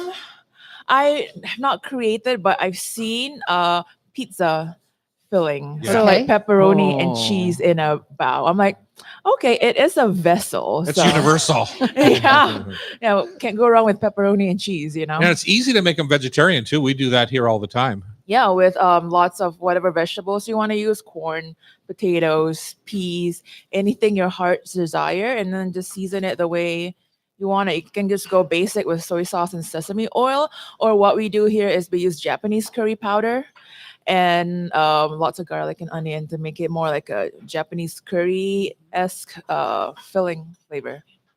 You know, one of the things that I think we do well here is, like, let's say we're having the dumpling challenge. You're back there teaching how to make bao.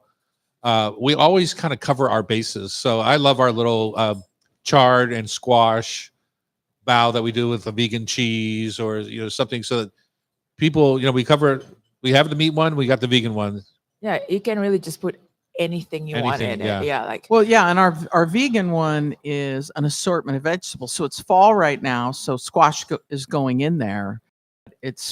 We put in I've seen it with green chilies and yam, anything. green onions, spinach. I mean, Sweet anything. potato. what are you teaching? Do you know have you decided on the ingredients yet? For this, we're going to do two types. One is, like I said, the classic char siu pork bao filling, and the other one is called bolo bao. It's also called pineapple bao, but there's no pineapple in it. It's because there is like a butter and flour streusel crust at the top of the bun Uh-huh. before you bake it, and they cross hatch it so it kind of looks like a pineapple. Ah. Hence the name pineapple bun. I see those all the time. So you just take a raw bao with maybe an egg wash and dip it into that streusel. You roll that paste out, that streusel paste Uh-huh. out, and then you cut it into a circle, and then you'll Oh, put it on the bao. It's place it on kind of like top. the Mexican concha, Uh-huh. you know, same idea. It's just sugar and flour and butter that you make into a paste. Yeah. Yeah. So they're passing out Annie's bao that she made that she is got from your grandmother or your mother? Your mom. Will you tell us about it? It's delicious. I'll hold it for you. Okay, thank you. We'll partner here. So Rashida has been making a couple batches at home, and I was like, I have to make one that's my mom's recipe for you. And the difference of mine that my mom makes that I feel like different than all the other ones that I ever tried was she grated jicama and onions into her mix, and then she used even the liquid from the onions that after you grated to season the meat with, and lots of black pepper. So I was just telling like a couple of people, I don't really like my team to season that food with a lot of black pepper because I feel like kills your taste buds. You can't taste anything else. But the only thing that my mom ever makes, like everything she makes, there's a lot of black pepper in there. So Uh-huh. anytime I uses her recipe, it's always with lots of black pepper in it. And this one that you gave me has a egg in it too. Yes, half boiled egg and a lapchang in there. Wow. Yeah. And she made me two with no eggs. Thank you. You're welcome. So good. So good. And then Annie and I had a little collab after Dory Greenspan left, talking about maple syrup and miso. Miso, yeah. So what you also have is a maple miso vanilla ice cream from Tom's wife, Jackie Cross's recipe. And I think it's pretty darn good. Yeah, we were trying to go with like the take on of salted caramel. So the salted would be miso and the caramel would be the maple instead. I think it's pretty look good. It's really good. I Yeah. think they go good together. yeah. So when people come to your class, Rosalie, they show up, get an apron. They get a little plate of pork pot stickers because, like you said, gotta feed them something before they start making food. So they get that, and then we'll make the bao dough together. I'll show them how to shape it into balls, how to roll it out into an appropriately sized bao before they put their filling in. I'll also show them how to make the filling and how to pinch and pleat, because it looks easy, but people get really confused on how to pleat the bao. People So like me who have been doing it for 30 years get really confused. it's like, You which can't- way do I fold it, and how do I fold it, and where does my hands go? It's like crocheting, but for bao. Uh-huh. Confuses people. So we'll go through that, and then they get to steam their baos and eat it. It's a super fun family affair. If It you've is ever really watched the fun. movie Crazy Rich Asians, where the grandma teaches the next generations down to make dumplings at the table, bao is somewhat the same thing. Yeah, lots of Are bao considered Community. dumpling? I think so, but kind. yeah. I mean, you Oh. could, it's like a hot dog, a taco. I don't know. It's a hot dog and taco. Is that what I just I heard? think she just said no. Oh, okay. It depends. It depends. I'll just leave it at that. Okay. Thank you so much. Yes. You're welcome. Tell us again the date of the class, Bex. It is going to be on Friday, November 20. Saturday. Oh, Wait, no. Never Friday, Saturday. November 28th. Oh, Friday. Yes. Yes. It'll be fun. And that starts in the evening time, right? So people can Yes. come, hang out. I would 5:30. suggest a beverage at Lola first. Ooh. Oh, there you It's go. always fun. And it's after Thanksgiving, right? Yeah, a little Yeah. something fun for if you Little have family friends. fun. Exactly. Yes, if you've And got fun. relatives visiting, come on down. Yeah, we'll make bao as All a right, family. Pam Hinckley's up next, our former producer, former CEO, former friend. Since I had to ditch her since she left us. On Cabaret Radio, it's the Hot Stove Society Show, 97.3 FM.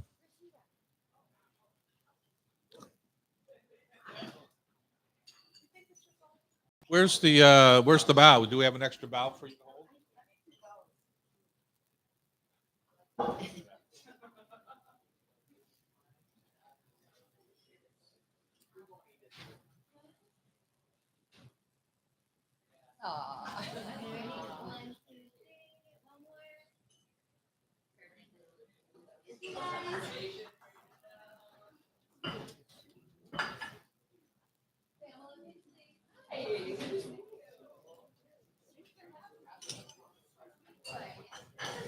That is some rich little ice cream there.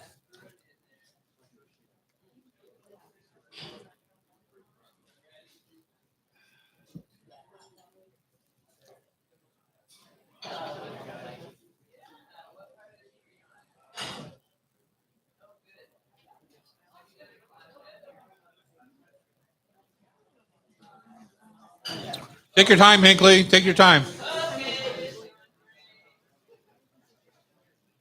Fair warning, Tommy's gonna make fun of me the whole time. But Not I true. can take it. She definitely can take it. I can take Boy. I want to spend just a minute on this. Well, face it to the camera then. All right, all right. Taste of this, right? Good morning, Bridget. Hi, Pam. How are you doing? Yeah.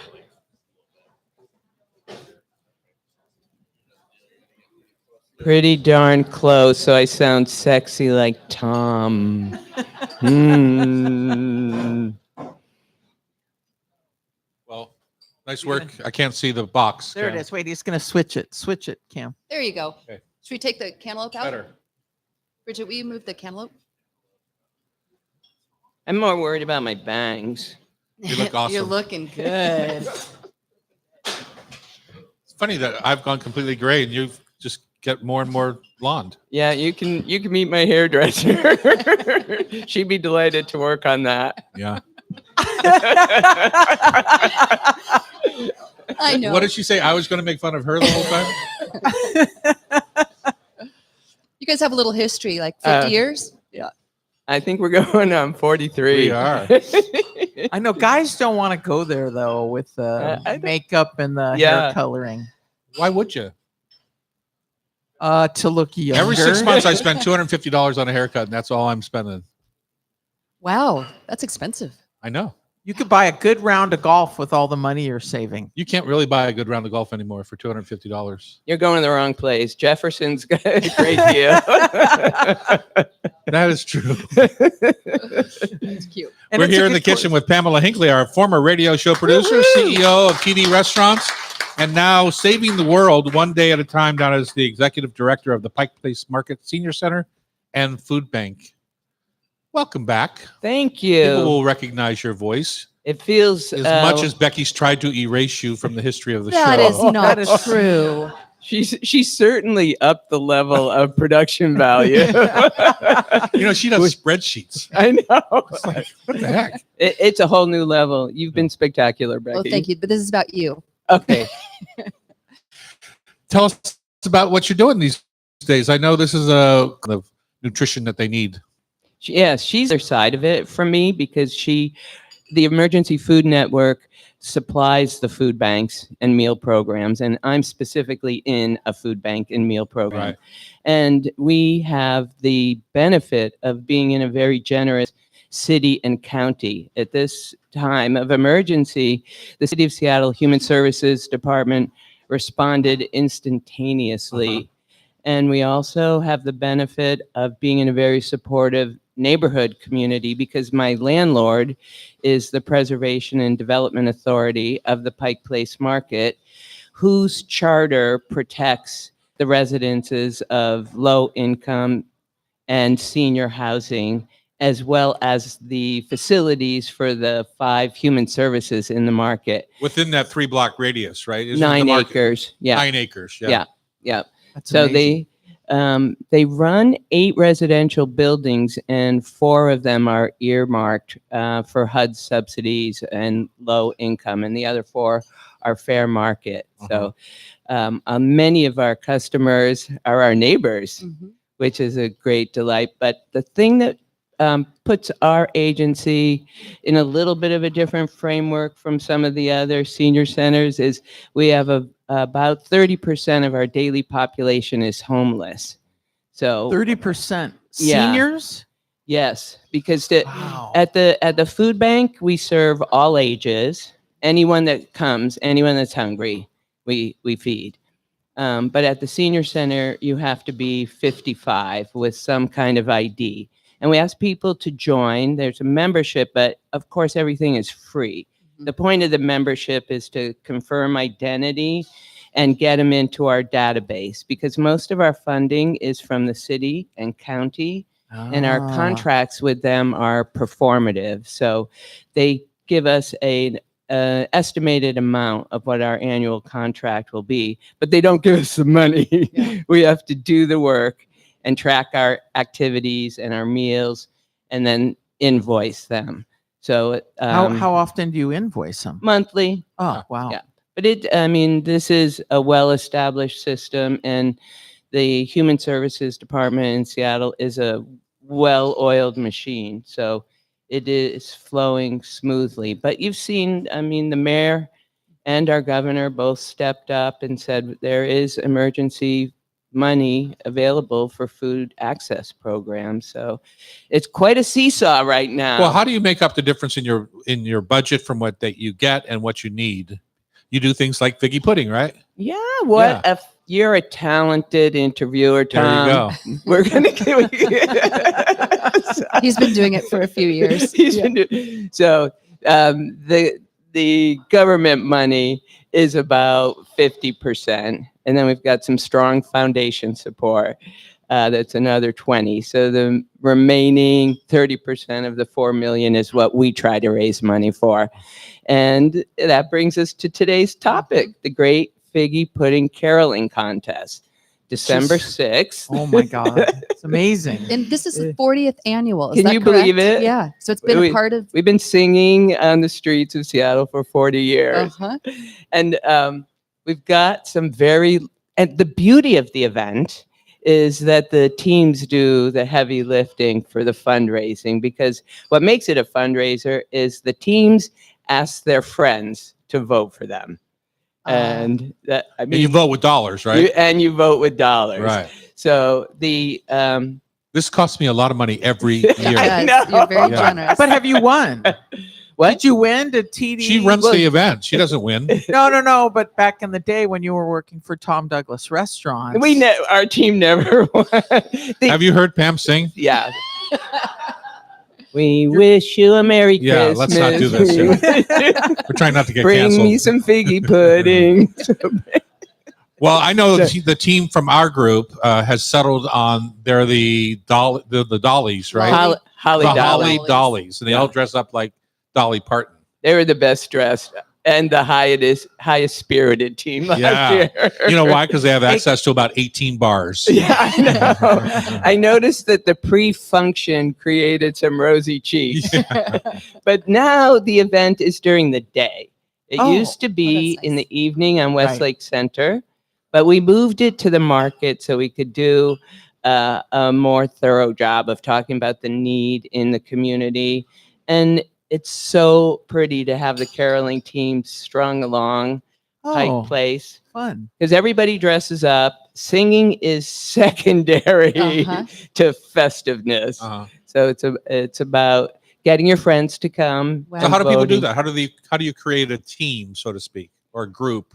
You engage your friends and So say, I'm let's Tom. come. So I just say I ask 6 friends to join me to sing. Yep, and Is then there you a sign. cost to become one of the groups? We ask teams to try to each raise $1,500. Okay.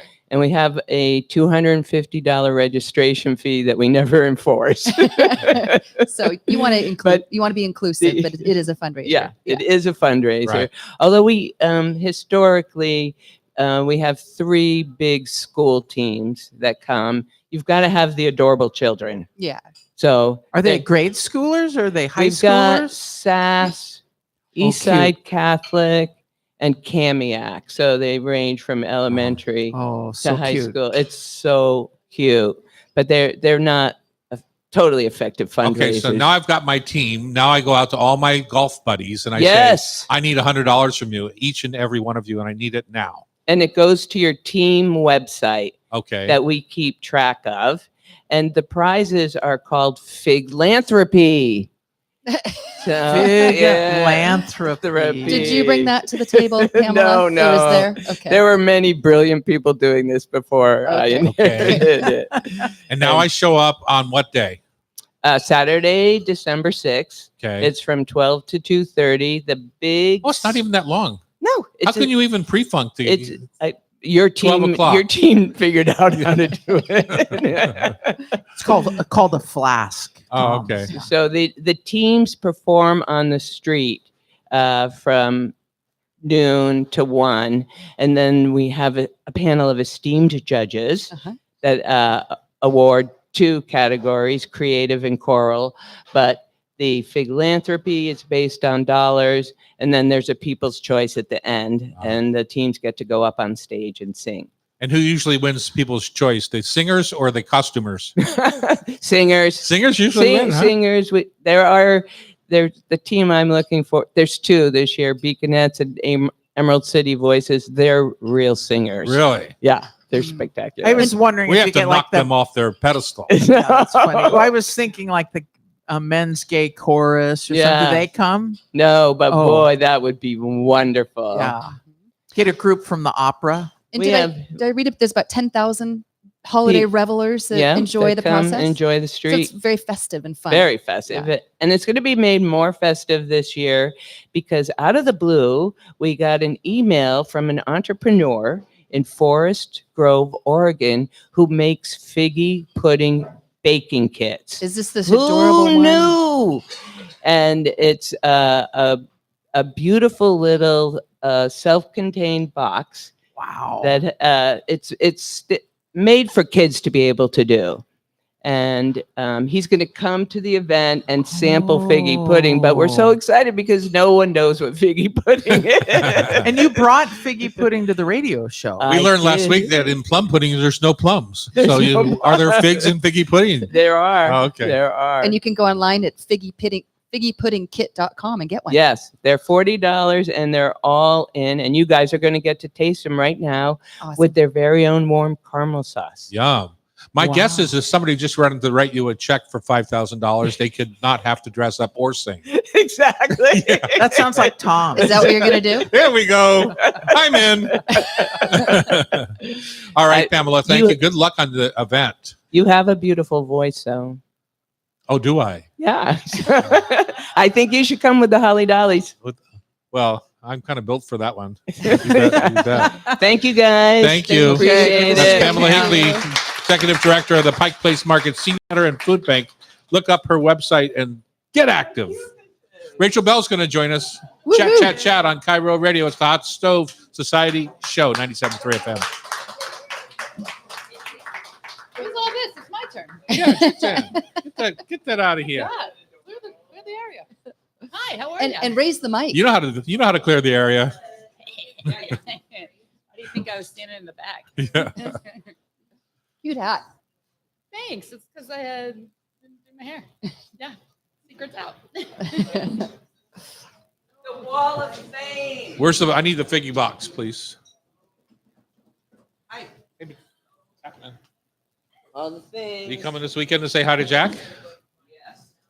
Did you see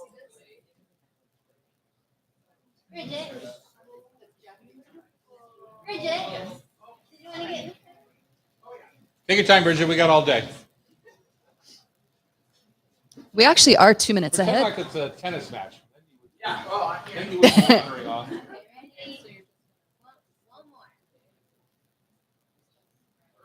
That's cute. Thanks, guys.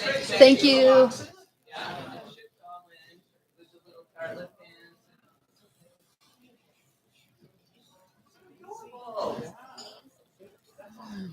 Oh, look, it's all cleaned up for you. Thank you so much.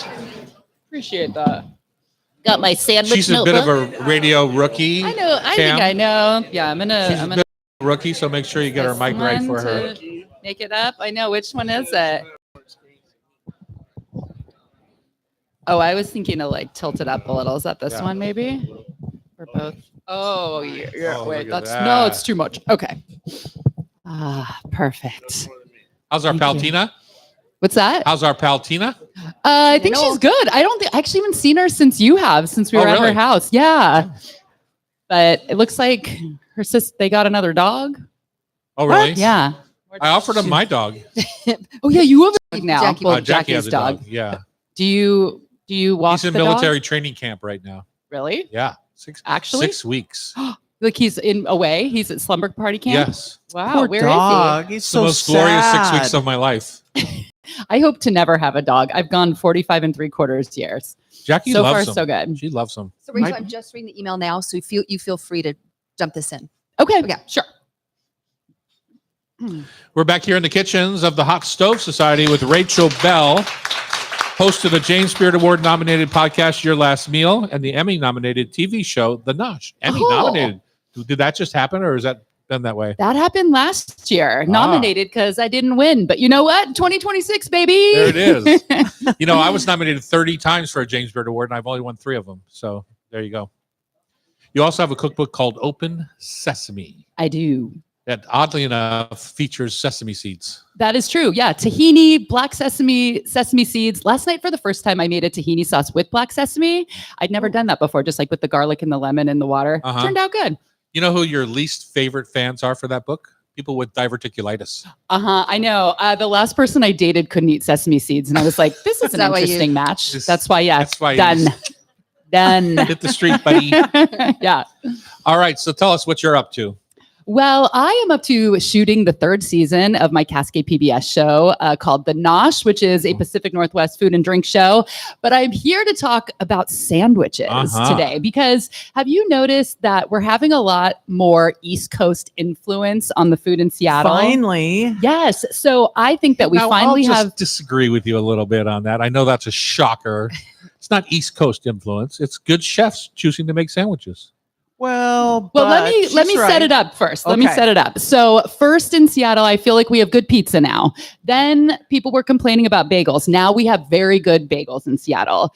And the thing that I've been noticing recently, places have been popping up like crazy in the last 6 months is Italian sandwiches, which I think of as something on the East Coast, just like bagels and pizza, that they have very good versions of. They have a ton of that we didn't have in Seattle. Big time. Big time.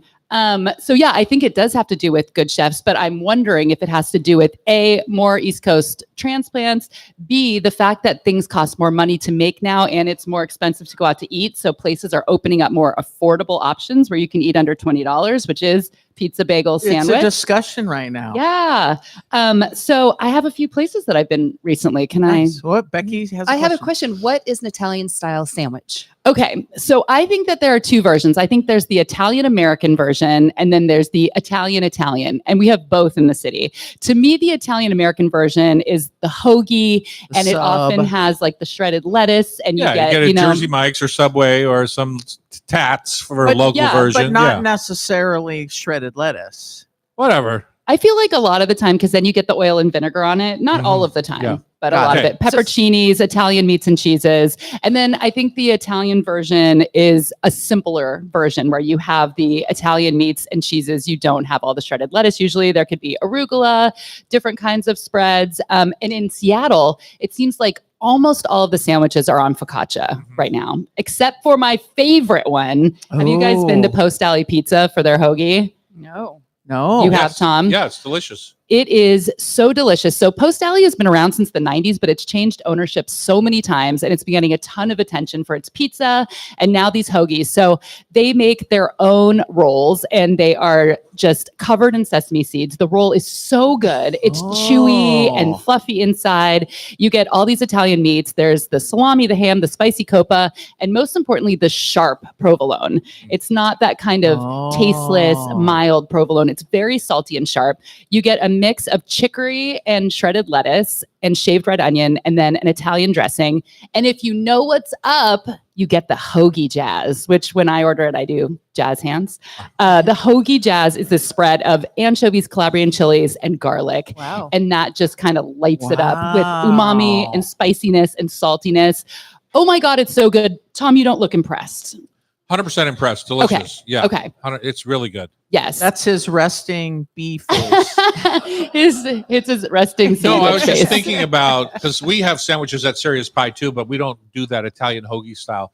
I was thinking about the sandwiches that I've seen, like you're talking about, are more modern sandwiches, aren't necessarily all submarine style sandwiches or hero sandwiches. It's more like a warm piece of focaccia spread with burrata and sun-dried tomatoes. You know, it's just a little bit more modern version than that thick layer of meat.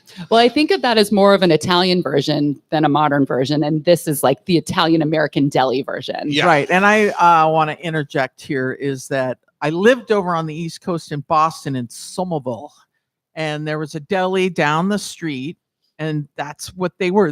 But they weren't making sandwiches. They were selling deli products, but they did have one sandwich.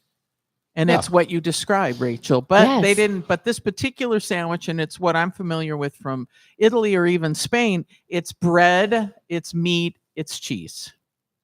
Well, that's it. Jackie's favorite is baguette, ham, and butter. I mean, Yes. that's her favorite A idea of a French sandwich. classic. Yeah. And something interesting, just a couple weeks ago at Post Alley, they actually announced that they're making their sandwiches smaller and less expensive. So they were $18 and 8 inches. And they said, we don't want to end up having a $20 sandwich. We're going down to 6 inches, $16, which means they can make more bread. And they said that brings them to 25% more hoagies a day because they do run out. So just a little behind the scenes Yeah. Oh. for them. Now, my second favorite sandwich that I've had recently is one that has only been around for a couple months. My friend Derek's, which is a Detroit style pizza place in Tingletown. They are only doing the hoagies Saturday and Sunday from noon to 3 p.m. Wow. A very limited time. When I got one a few weeks ago, they were only doing them Fridays for about a 3-hour span. And this is homemade focaccia that is excellent. It is exactly what you want focaccia to be. It's got the big holes, it's chewy, it's cushy, it's freshly baked. Also Italian meats and cheeses.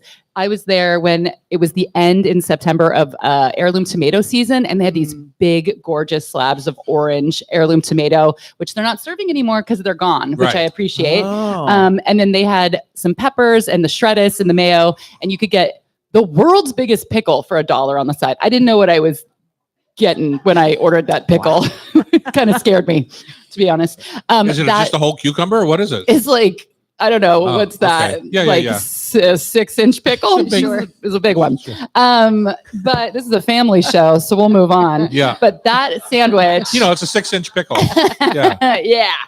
This sandwich is delicious. The focaccia really makes it. But the thing that I like about both of these sandwiches is that there's a very good bread to meat and cheese ratio. You're not getting the big mouthful of bread, which I felt that I got at a couple of the other places I tried. It was a little too bready. Uh-huh. The third one that people are going, a Italian sandwich. This place is run by two guys from Italian Gabriele. So it's called Bottega Gabriele, Pioneer Square. They are making their own nduja, which, if you don't know, is that spicy pork and pepper paste from Calabria. They make it Often next made door. out of prosciutto. Yeah. What's that? Often made out of prosciutto. Yeah, It's it's a like good a way to paste. use prosciutto ends and puree Right. it. Yeah. Yeah, and they are doing toasted focaccia sandwiches. The one that I had the Like on, nduja. like on a griddle, toasted. I'm not sure. I didn't Okay. see, but they're very like crispy around the edges. It didn't seem like a panini press because they didn't Okay. have the marks in Got it. it. But the one I had, which was a $20 sandwich, was the nduja with capicola, salami, olive and tomato tapenade, artichokes, fresh pecorino, and arugula. And they import all their meat and cheese from Italy. So they have the sandwich I wish I would have got was the mortadella with ricotta that was imported from Italy, and lemon zest, arugula, and spicy Calabrian chili honey. Wow, they're stepping in where Salumi left off. Well, salumi's still there I too. know, I know. Salumi does a different sandwich. They don't Yeah. do focaccia, right? I would say arguably mortadella is the hottest Italian meat in the world right now. yeah, Yeah. it's very trendy. Rain It's Shadow fancy Meats. bologna. Yeah, Huh? Rain Shadow Meats was here, and he makes his own mortadella. Oh, he does. On Does it Melrose. have pistachios in it? Yes, it does. That's my favorite one. And these guys, one of them came from Naples, one came from Sardinia. If you want to be spoken to with an Italian accent by a cute man, go down to Pioneer Square. Why not? Yeah. Yeah. Another one in Pioneer Square, which is in the old London Plain space, is Darcolino's. This is a full service Italian restaurant where you sit down, they have pasta and pizza and starters and desserts, but they have 5 sandwiches on the menu, including an Italian one and the chicken parm, which was my favorite. Interestingly, they're owned by Little Woody's, Mezzanotte, That's Chicken and Waffles, See You Dad. It's the same owner. And then there's Fortuna in Greenwood, which I have not been to yet. There is Hushies on Stoneway. There is Swing Sandwiches in Queen Anne. So many of these have just opened in the Yeah. past 6 months. I think it's very interesting, and they all have Italian sandwiches. So people from the East Coast can finally get their fix. Whew. I know. I know. I know. I That's the know. Rachel Bell we know. I have more. I'm trying. I'm slowing down, guys. Are- Yeah. Is that coffee or is that This tea? is I drink decaf, baby. Okay. You Man. can't have it. This is Does all not natural. show. So, This is- Rachel, if you could build your perfect Italian sandwich or your perfect sandwich, because to Mm. me, I love like a little hummus on the warm bread. You On know, the so- Italian sandwich? No, my sandwich. Let's just go to a sandwich because Okay. I love falafel. Yes. And Place de Falafel in Paris in the 9th is like one of the greatest sandwiches in the world. What's your perfect sandwich? Ooh. You only have 2 minutes. so Okay. Oh my gosh. Out of all of this, I did all my research not and I just didn't out of think the about ones my here, own but taste. to make your own. If you're going home to make, you had every ingredient available Yeah. to you. You're going home to make a sandwich. I actually do love a focaccia sandwich with pesto and either fresh mozzarella or burrata with prosciutto or mortadella and lots of arugula. And I like to always have something pickly or something bright. So either some kind of peppers. I've been really into pickled okra recently. There's a place at the Ballard Farmers Market that makes a good one. Or pepperoncinis. That's at the top. But also my favorite is a grilled cheese sandwich. Grilled cheese. Yes. Simple. Which the New York Times just came out and called it the best sandwich in the world. They did? Grilled cheese, yeah. Oh, did you see? I like a muffaletta. Like, You do? if I go Oh, to I was Central thinking about Grocery that. in New Orleans or in something. New Orleans. Did you see that new product that everyone's talking about? Tillamook just came out with a combination of mayonnaise and butter. They're calling butter-naise to spread the outside of your grilled cheese sandwiches with. No. Because some people say it should be butter, some say it should be mayonnaise. Yeah. Wow. Well, those that say it should be mayonnaise should really try butter. Just saying. What about butter-naise? I think Dijonnaise is as far as I want to go with that blend. I like Well, the, it has to do with the smoke point. On the outside, they say that you can use mayonnaise because it's the oil and egg instead of the butter that can burn faster. Well, Well, brown but- butter. You ever heard how good brown butter is? But to make a grilled cheese? Yeah. Oh, I haven't done it. Well, you And said if it's it's burning, you don't A good grilled cheese, it's all about that lower temperature to get that Yeah. beautiful golden crust. What's the cheese? Whatever. Oh my God. age features. What kind of chef are you? Whatever. Name it. I'll put Step it in up there. or step out, babe. No, I do think Beaches makes the best grilled It cheese makes in the it great. city. it's true. So Makes a great grilled melty, cheese. so toasty, so I love tangy. dill Havarti in my grilled cheese sandwich. Oh That's my why you didn't God, wanna we have say a- it. We have to start a new show. Bridget's Disasters. This is the new show coming up ouch, next. Wow. Yeah. Up next, it's Rub with Love, Food for Thought, Tasty Trivia, and Rachel Bell, being her charming self, is going to join us on Cairo Radio, Woohoo. 97.3 FM. This was news you can use. I wanted to get all the info out. Yeah, you got it. Yeah. Man. Yeah. Don't interrupt. She's used to that Ron and Don show where she just only had 4 minutes to show. Or I had 7 minutes. Yeah. Yeah. you had to get a lot of info. That was perfect. No, No, Okay. it's not a food fight because Oh, yeah. this is going to air on the 14th. of Okay, yeah. November.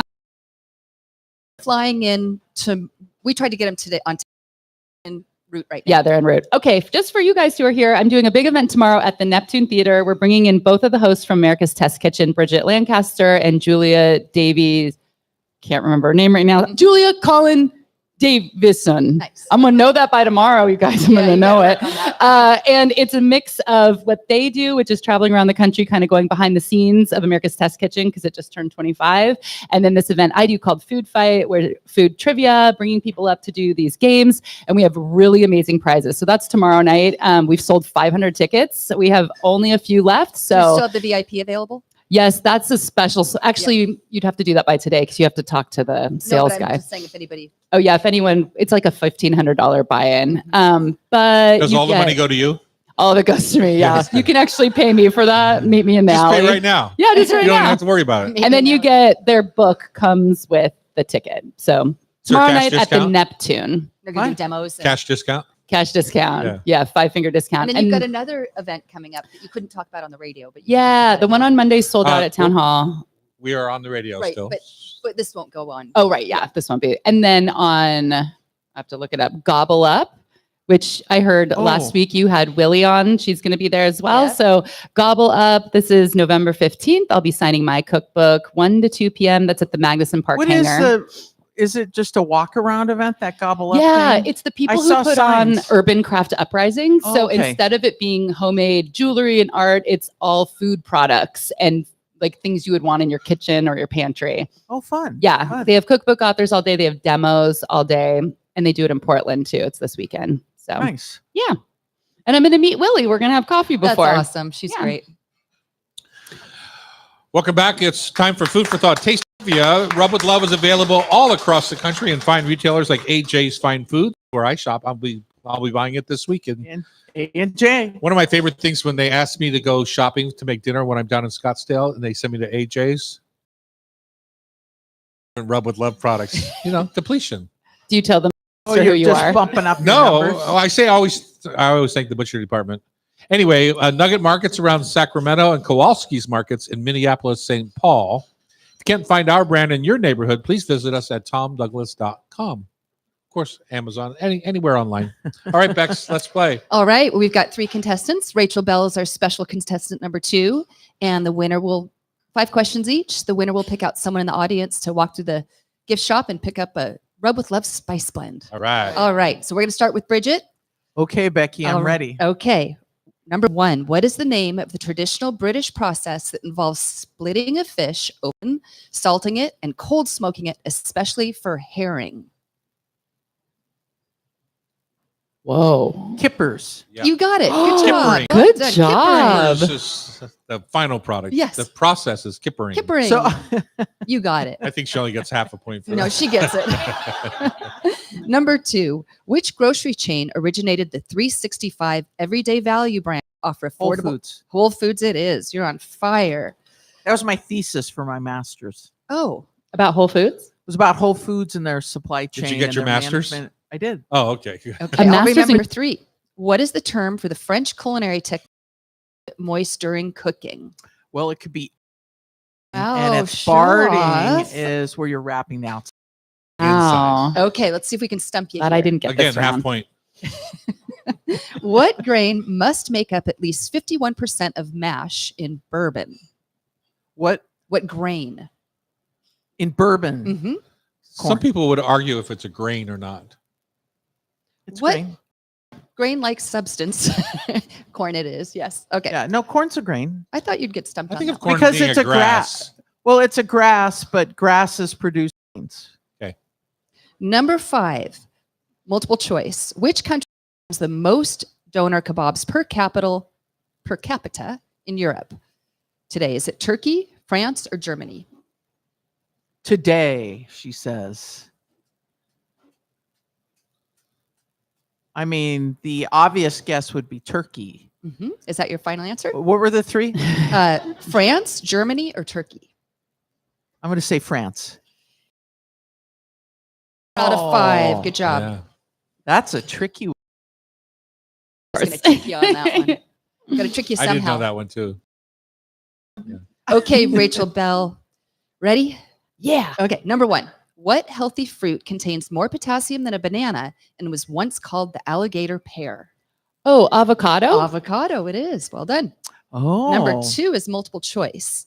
Before it became the gold standard for restaurant ratings, what was the Michelin Guide originally designed to do?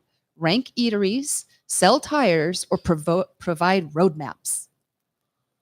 Provide roadmaps. It was to sell more tires. Oh, that was what I was going to say.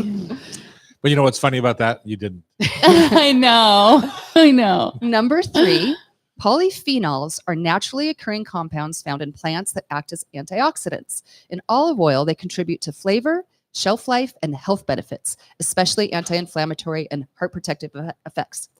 True or false? The greener and more bitter the olive oil, the higher quality is likely. Uh-oh. Excuse Well, me. if you don't know the question, how are we Sean, supposed can to? you help me out with that one?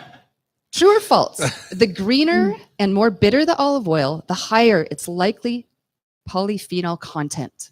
Yes. It is true. Yeah. That was you a guys- long assuming, question. So assuming easy. it's pure, right?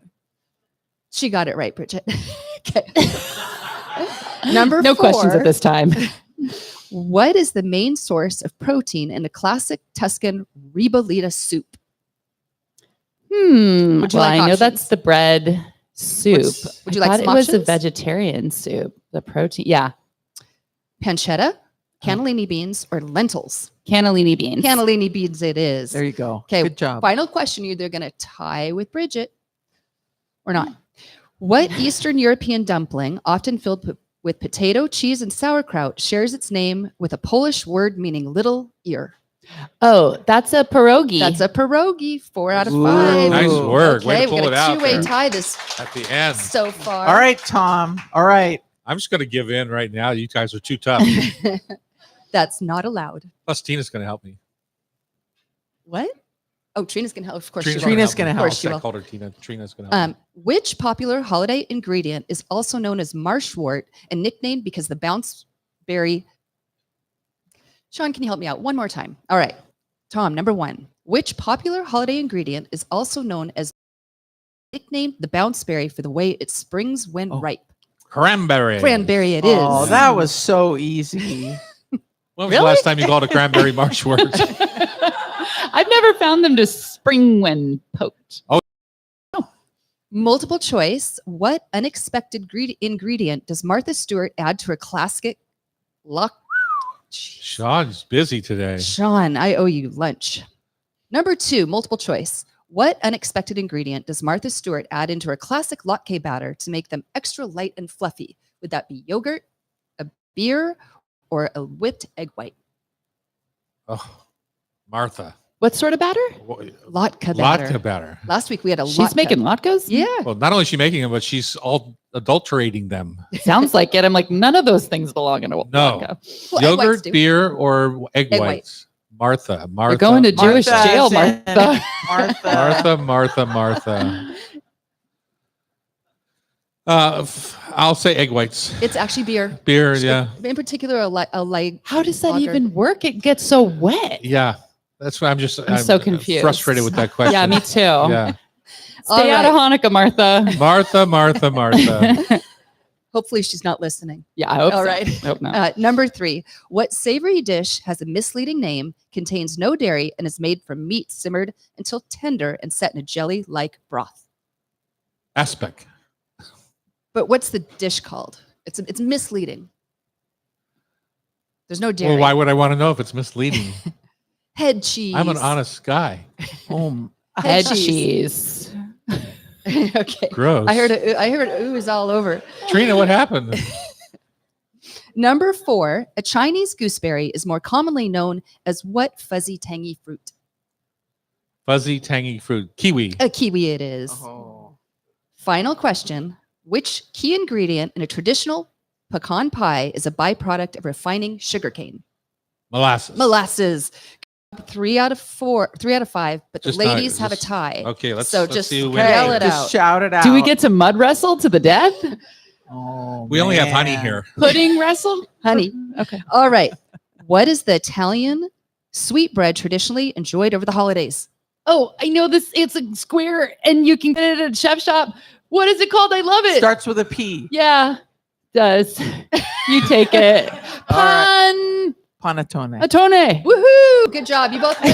That was so lame. I know. If you want to be part of the show and actually show some intelligence, you can join our community on YouTube Live at Tom Douglas and Go. Buy a ticket to join us here at the studio at HotStoveSociety.com. The show is produced by Becky Guzak. Our technical director there was a combination of Cam and Kyle. And our talented editor at the studio today, who's going to be very busy with Becky's commentary, is Sean Don't Call Me Del Torre. If you miss any episode of Hot Stove Society, just go to Cairo 97.3. You can listen via podcast. Thank you for listening. Thanks for listening. You took my line. Thanks for listening. Sean will fix it.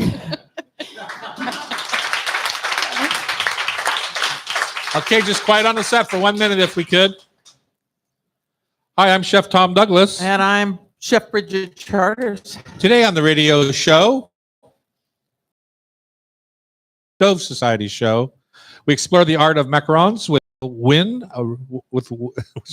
with rhymes with twin. I wanted him to get it right. We explore the art of macarons with Michael Wynn, owner of Macadons over there in Renton and now Bellevue. Pamela Hinckley's coming up from the Pike Place Market Senior Center and Food Bank to talk about figgy pudding. And we dish with Rachel Bell on Seattle's Italian-style sandwich boom. All right. Good job. Yay. Thank you, Good job. Sean. You almost forgot your name. Rachel, pick out a winner.